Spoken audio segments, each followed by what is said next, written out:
menjadi sebuah hal yang bersifat dilema antara kesehatan atau justru sektor perekonomian.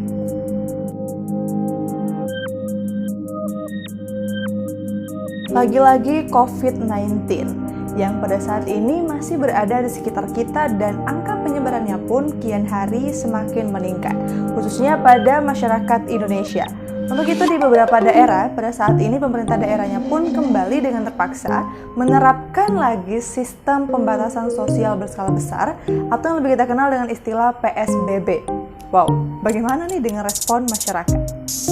Dalam hal ini, Polmetrics Indonesia telah melakukan survei pada tanggal 1 hingga 10 September tahun 2020 dengan jumlah responden sebanyak 2.000 orang mewakili seluruh provinsi di Indonesia melalui metode survei yang menggunakan sambungan telepon terhadap responden survei sejak tahun 2019 yang telah dipilih secara acak. Dan ternyata hasilnya menunjukkan bahwa publik justru cenderung lebih memilih opsi protokol kesehatan dibandingkan dengan PSBB.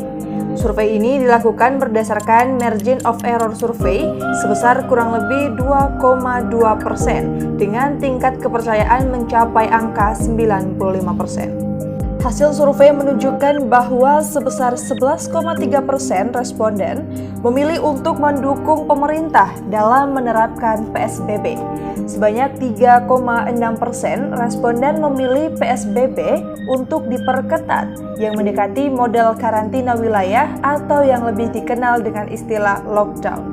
Sedangkan sisanya sebanyak 4,2% tidak memberikan jawaban. Wah, artinya di sini masih ada sekitar 80% lagi masyarakat yang ternyata memilih opsi protokol kesehatan dalam hal menghadapi COVID-19 ini. Seperti yang dikatakan oleh Dendik Rulianto selaku Direktur Eksekutif Polmetrics Indonesia. Dendik Rulianto kembali menambahkan bahwa pembatasan aktivitas perkantoran dan tempat-tempat usaha juga menciptakan dampak terhadap bidang-bidang usaha lainnya, khususnya pada sektor informal.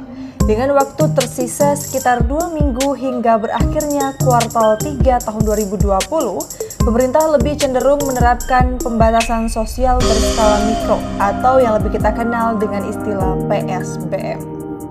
Nah, ternyata di sini kebijakan pemerintah untuk menerapkan kembali PSBB dalam hal menghadapi COVID-19 di Indonesia pada saat ini bersifat dilema karena akan terkesan memilih antara kesehatan masyarakat atau justru memilih untuk memberhentikan sektor-sektor usaha yang ada di Indonesia dan ujung-ujungnya pun akan berimbas pada perekonomian masyarakat.